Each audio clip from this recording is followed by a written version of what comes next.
Siap menghadapi de-dolarisasi. Sudah tahu kan, Amerika sedang dilanda ketidakmudahan ekonomi? Salah satunya adalah gelombang de-dolarisasi, yaitu kondisi di mana negara-negara mulai melepaskan diri dari ketergantungan dolar. Selama ini, negara paman Sam memang dikdaya dengan uang dolarnya. Mata uang fiat terkuat di dunia tersebut digunakan sebagai transaksi antar negara dan juga digunakan cadangan devisa di mayoritas negara di dunia. Amerika tentu mendapatkan keuntungan dari perkasanya US dollar. Untuk transaksi antar negara misalnya, Korea impor barang dari Indonesia, harus tukar won ke dolar dulu, terus dari dolar baru ke rupiah. Begitu sebaliknya. Bayangkan, Indonesia mau transaksi dengan negara manapun, pasti US dollar akan dapat untung. Sederhananya, menang bandar. Begitu nikmatnya keuntungan itu membuat Amerika menjaga superioritasnya, bahkan dengan kekuatan militer. Siapa yang berani melawan dolar akan disentil sama sang bandar. Beberapa pemimpin dunia mencoba melawan hegemoni dolar, tapi malah berujung dengan digulingkan rakyatnya. Sebut saja Muammar Gaddafi di Libya dan Hugo Chavez di Venezuela. Ibarat preman yang berkuasa. Ada 1-2 anak kecil yang melawan, ya dikasih pelajaran. Tapi dunia sekarang berubah. Negeri-negeri kini bersatu untuk melawan hegemoni dolar.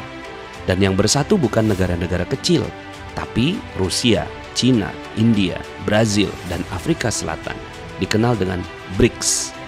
Negara-negara besar tersebut bersatu dan tidak mau lagi menggantungkan transaksinya menggunakan dolar. Dan berhasil. Mereka juga diuntungkan karena tidak berikan keuntungan ke Amerika, melainkan bisa langsung transaksi di antara negara-negara tersebut. Lebih hemat dan menguntungkan. Amerika bukannya tinggal diam, berbagai sanksi-sanksi ekonomi dilakukan, bahkan juga menggunakan kekuatan militer, bahkan perang ekonomi. Tapi sekali lagi, dunia berubah. Preman berkuasa itu dapatkan lawan yang sepadan, hingga menginspirasi negara-negara kecil lainnya untuk melakukan hal yang sama. Indonesia misalnya, dulu mana mungkin Indonesia berani pakai mata uang lain selain dolar. Tapi sejak 2018, Indonesia menjalin kerjasama dengan beberapa negara untuk tidak lagi menggunakan dolar. Strategi ini dikenal dengan nama Local Currency Transaction atau LCT, yang artinya transaksi menggunakan mata uang lokal. Thailand, Malaysia, Jepang, dan Tiongkok adalah 4 negara yang sudah melakukan LCT dengan Indonesia, dan terbaru dengan Korea Selatan. Jadi sudah 5 negara dan pasti akan bertambah. Indonesia baru-baru ini juga mendorong semua negara ASEAN agar bisa melakukan LCT ini. Untuk BRICS sendiri dikabarkan negara-negara Liga Arab sudah siap bergabung seperti Iran, Mesir, Arab Saudi, Aljazair, dan Uni Emirat Arab. Dan masih panjang daftar negara lainnya. Terasa betul gelombang de-dolarisasi ini makin nyata dan tidak bisa dihindari. Lalu apa dampaknya? Apa yang harus kita siapkan menghadapi ini?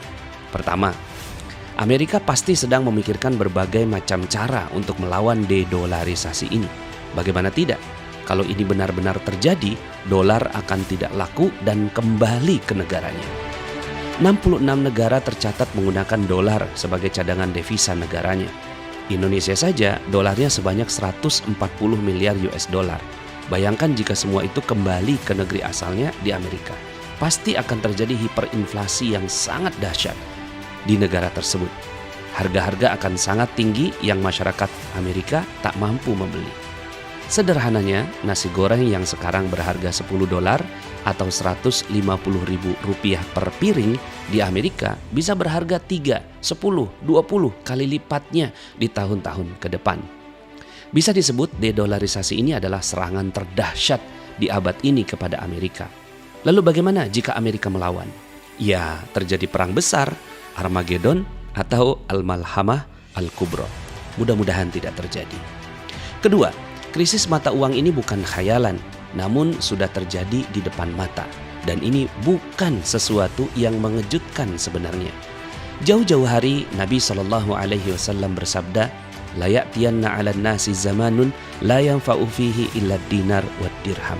Akan ada suatu masa di mana tidak bermanfaat di hari itu kecuali dinar dan dirham. Hadis riwayat Ahmad. Sejak 1971, Amerika melepaskan standar emas dalam dolarnya. Artinya, uang fiat itu hanya berbasis kepercayaan. Ketika kepercayaannya habis, semua orang akan kembali mengukur mata uang dengan emas dan perak. Uang yang beredar tentu jauh-jauh lebih banyak dibandingkan dengan cadangan emas yang tersedia. Itulah kenapa ketika krisis terjadi, harga emas langsung melonjak makin mendekati harga aslinya. Sesuai laporan keuangan Bank Indonesia, proporsi cadangan emas dan rupiah yang beredar adalah 15 kali lipatnya. Artinya, jika harga pasar emas 1 gram adalah 1 juta, harga emas aslinya adalah 15 juta per gram. Jadi yang beli emas sekarang ya untung karena beli di harga diskon. Jadi sikap kita menghadapi dedolarisasi ini tentu saja mengalihkan harta kita ke emas, agar ketika saat dolar makin tak berharga, hanya emas dan perak yang bermanfaat sesuai sabda Nabi Muhammad SAW. Sekecil apapun dana yang kita miliki, pindahkanlah dalam bentuk emas. Yang terbaik tentunya menyisihkan minimal 10% dari setiap gaji kita untuk menabung emas yang fisiknya dipegang sendiri. Belilah emas sebelum harganya sudah tidak sanggup kita beli. Ketiga, banyak pihak yang ingin mengambil keuntungan dari dedolarisasi ini. Berbagai mata uang berusaha menggantikan dolar. Ini juga kita tidak terkejut karena sejarah selalu mengajarkan kita. Allah Subhanahu wa taala berfirman, "Wa tilkal ayyamu nudawiluha bainan nas." Dan masa kejayaan dan kehancuran kami pergilirkan di antara manusia agar mereka mendapat pelajaran. Al-Quran surat Ali Imran ayat 140. Dulu pound sterling yang berjaya, lalu diganti dengan dolar. Kini dolar akan digantikan dengan apa? Semua pihak sedang berlomba untuk menjadi pengganti dolar. Namun kata kunci agar selamat adalah siapa saja yang kembali menakar mata uangnya dengan emas, itulah yang selamat. Itulah kenapa Rusia di awal perang dengan Ukraina langsung mengikat rubelnya dengan emas dan mata uangnya langsung stabil. Yuan Tiongkok juga berusaha mengambil peran strategis. Per hari ini, Yuan menguasai 48,4% penggunaan mata uang yang digunakan dalam transaksi global. Sementara US dollar ada di bawahnya, hanya menguasai 46,7%. Salah satu yang membuat Yuan kuat adalah cadangan emas yang dimiliki Tiongkok yang jumlahnya meningkat signifikan. Selain volume perdagangan yang sudah menjadi nomor 1 dunia. Mata uang lain seperti Bitcoin dan sejenis kripto tentu berusaha menarik perhatian dan terus memoles diri menjadi calon pengganti dolar. Tapi coba tanyakan, apakah itu diikat dengan emas? Kalau tidak, ya lebih baik ditinggalkan. Apatah lagi uang-uang elektronik itu tidak kita pegang fisiknya. Siapa yang tahu uang itu diapakan sama pengelolanya. Kesimpulannya, dedolarisasi ini pasti terjadi sebagai bukti kebenaran sabda Nabi Muhammad SAW. Sebagai kaum yang beriman, fenomena ini akan menambah keimanan bahwa apa yang disabdakan Nabi bukanlah dari lisannya, melainkan wahyu dari Allah Subhanahu wa taala. Sebagaimana firman-Nya, "In huwa illa wahyu yuha." Al-Quran surat An-Najm ayat 4. Selanjutnya, prinsip ini dipegang teguh. Siapa yang tidak mengikut sabda Nabi SAW pasti dihancurkan. Dan siapa yang mengikutinya pasti akan selamat. Kalau Anda sendiri bagaimana menghadapi dedolarisasi ini? Sudah siap atau bagaimana? Tulis pendapatmu di kolom komentar ya. Sahabatmu, Nasrullah.